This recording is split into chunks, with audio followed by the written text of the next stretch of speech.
Can I Not Marry audio web novel Chapter 5 The President's Nest Our Home. The president didn't say, my home, he also didn't say, your home, he said, our home. This made Du Lacey slightly confused. At this time, the president has got out of the car, stood near the car window and stared her condescendingly. He didn't even bother to open the door. What a gentleman. Du Lacey thought. She angrily walked out from the limousine and slammed the door. Lian Jun glanced at her and did not speak. At this moment Du Lacey, the urban bourgeois petty mind, was fully exposed. She thought, since she met the president till now it has been the president who held her by the nose, having the opportunity to slam the president's door. Du Lacey's image suddenly became tall and mighty. She felt that she no longer the one who's been oppressed. Her psychological naturally changes to walking upright and strode arrogantly. With her nose tilted towards the sky she followed the president into the house. Being careless she fell on the ground. Du Lacey was like a tortoise lying on the ground. Turning around she felt embarrassed. The grand entrance threshold was as high as a palm. No wonder people say that the rich and powerful are difficult to enter. This time Du Lacey personally experienced it. Looking at the president in the distance staring at her, his eyes flashed a gloating look. Du Lacey suddenly felt that the president must be deliberately not remind her of the threshold, who asked her to break the president's car door. Letting such a person as her fall was considered to be very lenient. Capitalists will not let themselves suffer any losses. After understanding this truth, Du Lacey decided from now on she must be a little low-key in front of the president. To achieve victory does not depend on the strength, but the perseverance and fighting strength. Following the president to his nest, Du Lacey's little heart was immediately shocked to luxurious decoration. Looking at the paintings, she didn't understand them at all. She couldn't assess the certain value of the painting. Then looking at the sculpture, it was carved well. Staring at the glittering, it felt quite smooth to touch. At that moment a person behind asked, "What are you doing?" Du Lacey nervously turned around and realized the president has walked in front of her. She didn't know when he stood behind frowning at her. Du Lacey felt tense and hurriedly said, "I think this sculpture is carved very well. You see the lion's mouth, it's so bold and impressive. Simply just like you." After she said this, she was startled by her own attempt of currying favor. The president choked, and slowly said, "This is garbage can." A crushed sound was heard. Du Lacey was broken into pieces.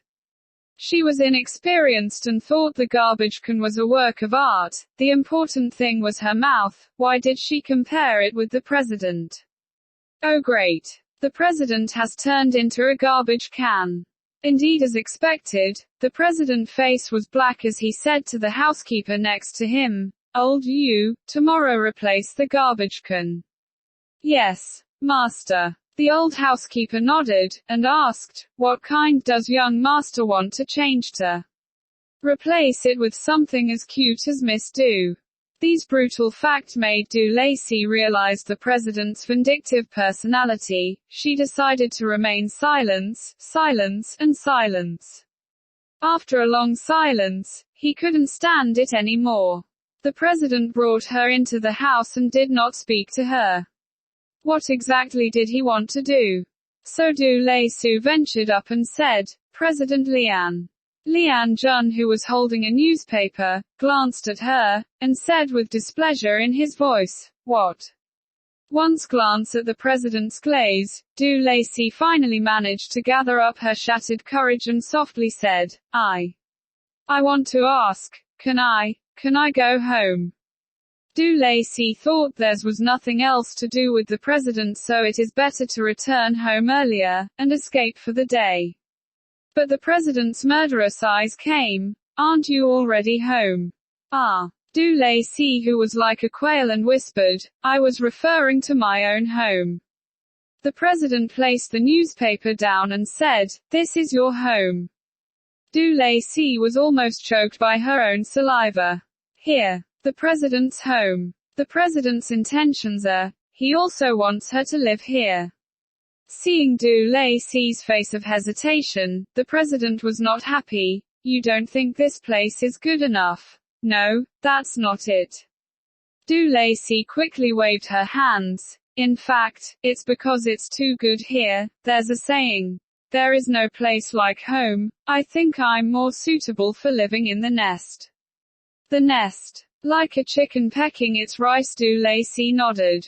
The president frowned. So you're saying you want me to stay with you in your nest? That's not what I meant. What I'm saying is, I can go back and live on my own. So are you saying I don't deserve to live with you? In the end, Du Lacey had to bow to the evil forces again. She was going to live with the president. Within a day, she got marriage, but is also cohabiting. Next, the president wouldn't ask her to share the same room, right? Thinking of this, Du Lacey was nervous. Marriage is a small matter, but losing her virginity is a big disgrace. Although, as a woman in 21st century, she should not be bound by virtues, but to be suddenly naked in front of a strange man she has met no more than a day, and then doing. Du Lacey did not dare to think further. Her face was flushed red. With this notion of idea, a rich dinner also failed to arouse the interest of student Du Lacey. Her head was filled with constant emerging images of the president without clothes. Her face was like a traffic light, changing from green, amber to red and staying red.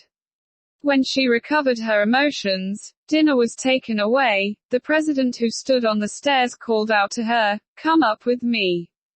It can't be this quick."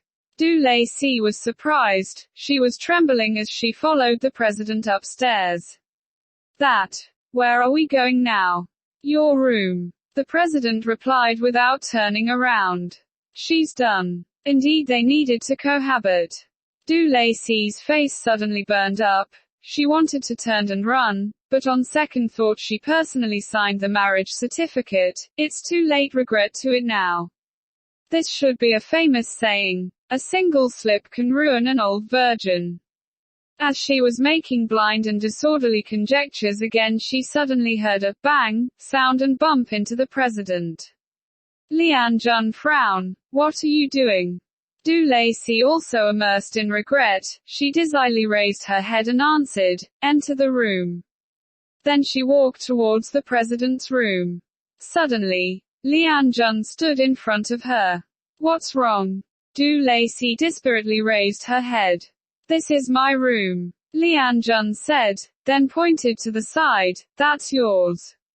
Really? Suddenly, Du Lacey seems to be hit by a strong stimulant. Her eyes were wided open. You mean, I do not have to sleep with you?